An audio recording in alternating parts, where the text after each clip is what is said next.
Opportunities will absolutely chase you. A lot of women around the world. There's this internal drive to help other people. How's everybody doing today?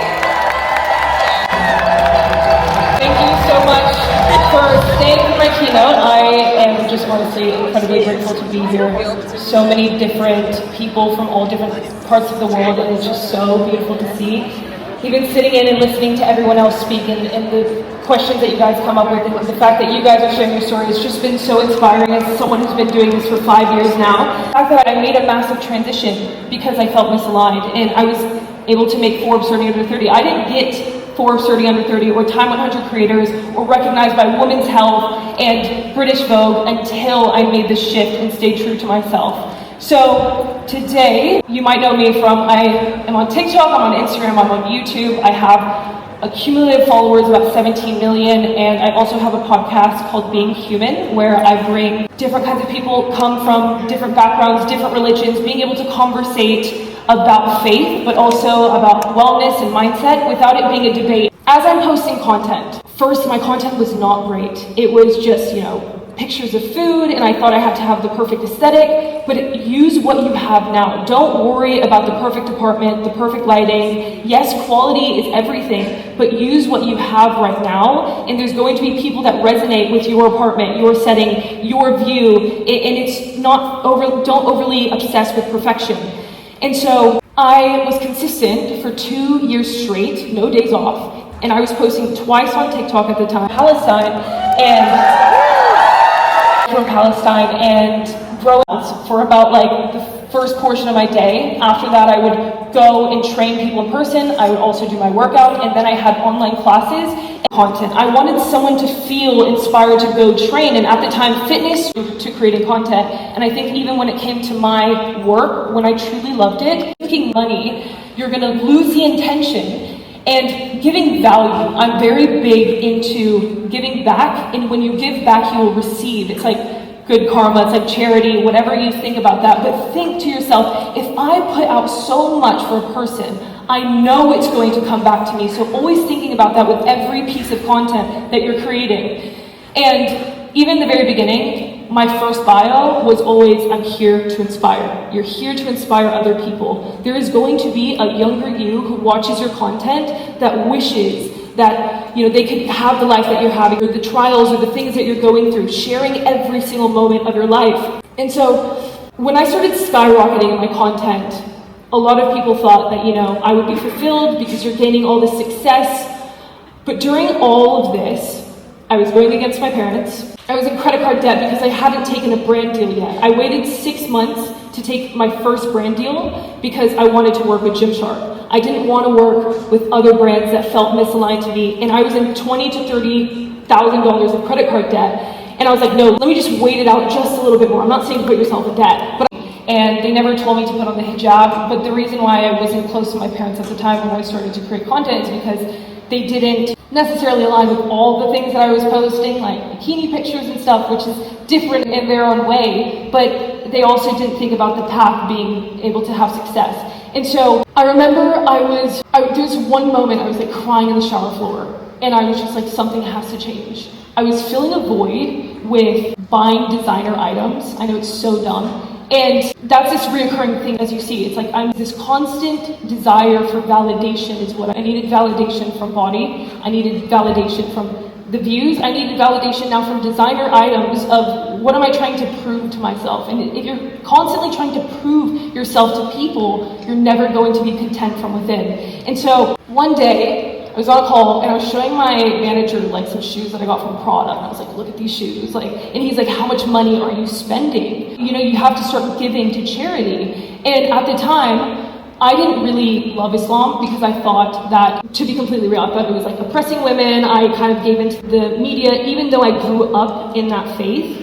It's just I had my misconceptions with it. And so charity being mentioned in Islam, I was like, okay, if the creator of the world, and all faith is pretty much it's the same concept, right? Giving back, giving in charity. But if the creator of the world is telling me to give money, who is this creator, right? If I need to give to people that are dealing with so many things and struggling in life. And so that's when I started really diving into my faith and learning about the teachings and what it was actually telling me to do. And it was lower the ego, treat your parents with respect, give back in charity, help people first, don't be greedy. All of these amazing teaches, but sometimes we get caught up in the negatives to where we can't see it. So essentially what I was feeling was first loneliness, and the creator of the world gave me this feeling of, yes, he's blessing me with so much. Where is it coming from, all this success?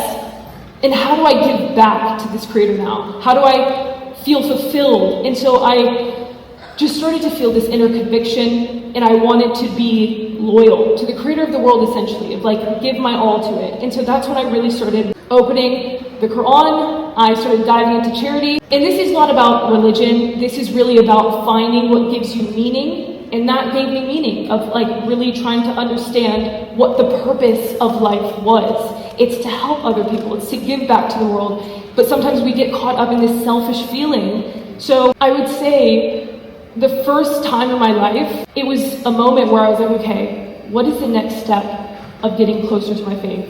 It's putting on the hijab, because it is something in Islam. Modesty. And not modesty just because you put it on for a man, and that was actually the one thing that steered me away from it. It was modesty of the soul. You know, how are you showing up in this world? Are you leading with love and treating people with respect and loving yourself while you're doing it? And because I didn't have that love for myself, that's what the hijab represented to me. And so that's when I, called my manager. I was like, I need to put on the hijab. And at this time, I'm kind of sharing my journey with my audience. So I'm not leaving out anything. I'm consistently telling my audience, I'm connecting with my faith again. I'm trying to learn.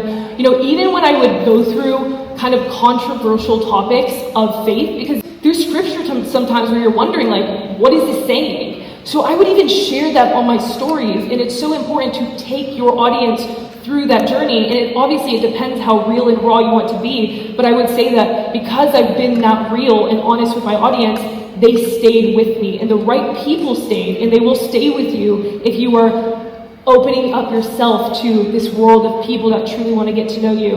And so I took slow steps into modesty. I went from wearing shorts to leggings. I went from wearing sports bras just to crop tops. My abs were my selling point, so that was the hardest point for me because I was working with Gymshark at the time. And I was like, if I cover up my stomach, that means, am I going to be able to sell crop tops? Am I going to be able to sell leggings? And so I started slowly building. And when I was wearing joggers and t-shirts, it was the moment where I was like, okay, how am I going to make this switch long term? And so that's when I was like, okay, I'm going to put on the hijab, delete all my content. And before the losing of the followers, I want to talk about the beginning with like Gymshark and telling them. Saad actually put it into my contract, and he was like, okay, we're gonna say if you decide to put on the hijab, or if you decide to take this step towards modesty fully with your faith, then you need to be able to maintain the contract and follow through the year. And I'm thinking to myself, okay, cool, but if I am gonna be wearing men's joggers and t-shirts for the rest of my life while training, this is not sustainable. And so that's when I was like, okay, I'm going to do everything now. I'm going to delete it all, but I'm going to tell them that there's something else that we can bring. There's so many women going through the same thing that I am probably going through, which is women that want coverage. And it's not only religion. There are so many women that just want clothes that are oversized, that are just a bit more covered for their own reasons. And that's who we were speaking to. And I always wanted to make sure, it depends on who you are trying to be, but I love speaking to everyone. I love being able to come at it from a universal approach, because I feel like a message, yes, there's niche audience and everything, but I do like a very universal approach, especially when you're trying to do things with brands and fit that brand. And so I did the Gymshark, so I basically created the modesty with Gymshark. If you ever feel misaligned in this journey of content, take the risk. Stay true to who you are, your soul, and so much success will come from it. All the success that came was, honestly, it was after. I didn't lose that much money. I might have lost followers, but I gained an engaged community who was truly there for me and loved me for me.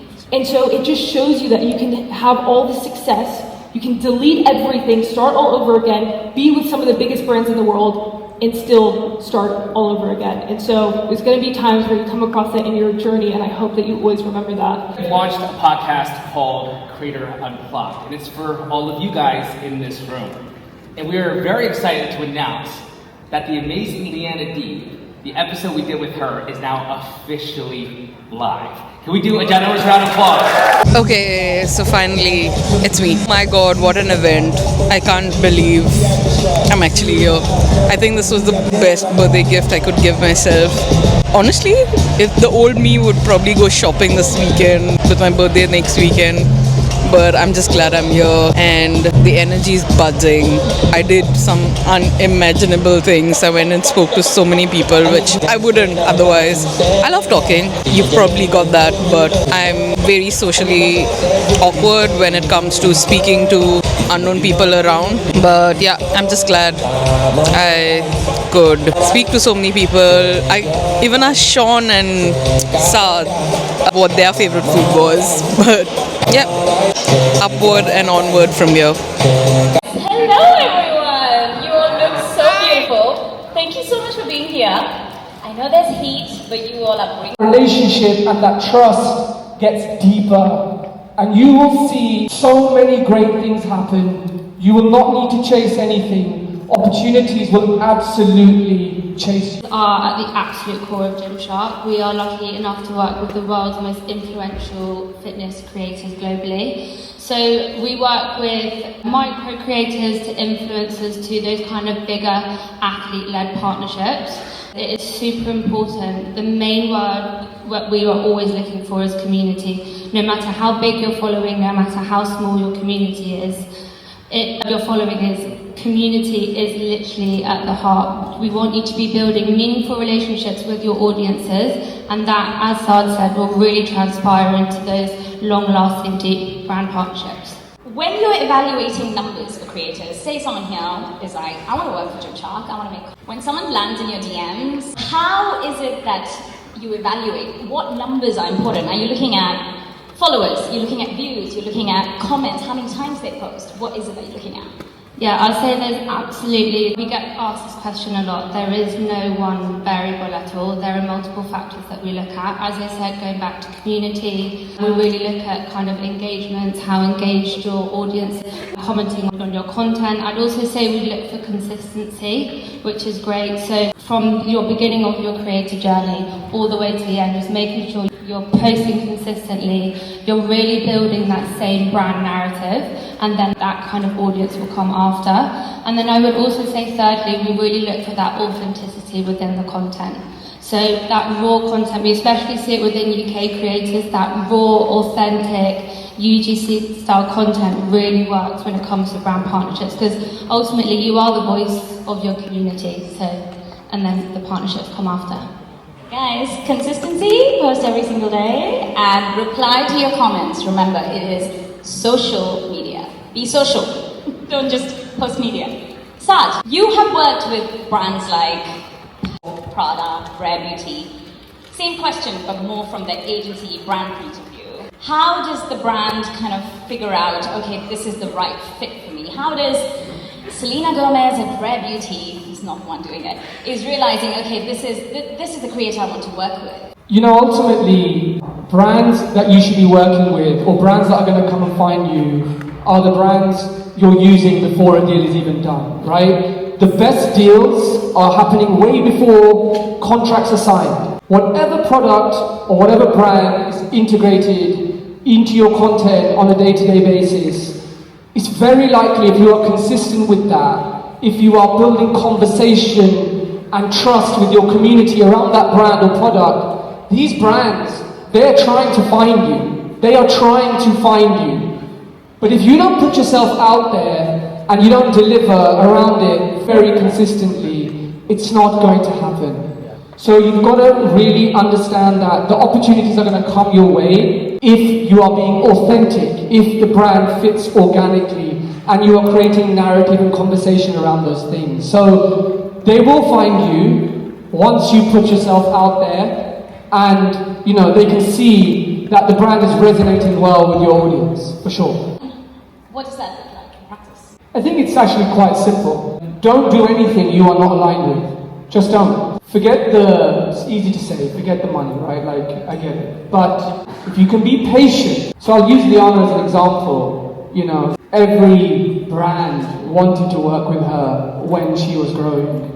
Gymshark hadn't come right away though. So, you know, and of course, the money is tempting, the opportunities are tempting, but in the long run, if you're going to wake up every day miserable, or it's a bit of an excessive word, but not miserable, but unhappy to promote that brand, to put it in front of your audience, then it's something that you just shouldn't be doing. So I think it's a really simple answer. Avoid anything you are not aligned with, and create the right content and wait for the right opportunities for the longevity of your careers. Yeah, and I think kind of echoing that as well, it all just goes back down to that trust with your community. If your community is seeing you post one brand one day, one brand another day, it's not going to be an authentic partnership when brands are really looking at it. So I definitely say big trust and just really listen to community, understand what they want and what they're really looking for.